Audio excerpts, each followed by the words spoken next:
I'm Richard Southern in the 680 newsroom. Kind of an up and down week in the books for stocks. We saw the TSX snap its big 11-session win streak. Had a few losing sessions towards the end of the week, and the price of oil had a lot to do with that as it fell back below $69 per barrel. It's on talk that OPEC, the Organization of Petroleum Exporting Countries, will be increasing oil output. Of course, the price of gasoline here in the city remains elevated, 4-year high, around $1.40 a liter. No relief in sight for that just yet, but hopefully with this lower price for oil, we will catch a bit of a break at the gas pumps. I had some big bank earnings in this past week. The lenders reporting their second quarter earnings.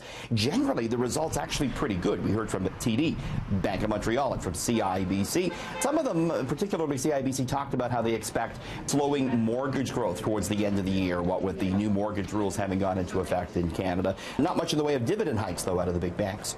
Sin City could be set to shut down this coming week. A major strike could cripple Las Vegas.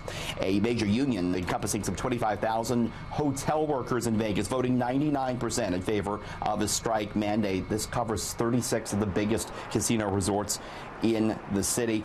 If you have a trip planned, got to really read the fine print. We're not sure whether or not you're going to get your money back if there's a strike or not. We don't sort of see these big job actions very often in the travel business. There might not be much you could do if you have a flight book, but we'll keep an eye on this. The date for a possible strike in Sin City is this coming Friday.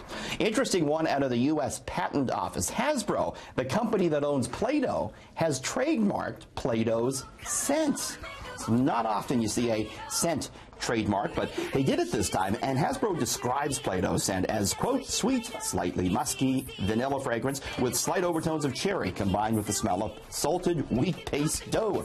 The company says the smell has always been synonymous with childhood and fun, and they say they wanted the trademark to protect an invaluable point of connection between the brand and fans. And yes, Play-doh scented items already hitting the market. There's a cologne and a candle you can buy that smells like Play-doh. It's been a week since the royal wedding, and some people who were there in Windsor are trying to cash in on the whole event, and they're actually successful at it. Dozens of official goodie bags from the wedding are on eBay, and some have sold for truly insane amount of money. One went for more than $10,000. Another has a bid of more than $36,000 on it. This despite the fact that there's not much of value in them. There's a wedding program, a box of shortbread cookies, a chocolate coin, a fridge magnet, bottle of water, and a 20% discount to the Windsor Castle gift shop. No kidding, that's it. But people spending big money on it nonetheless.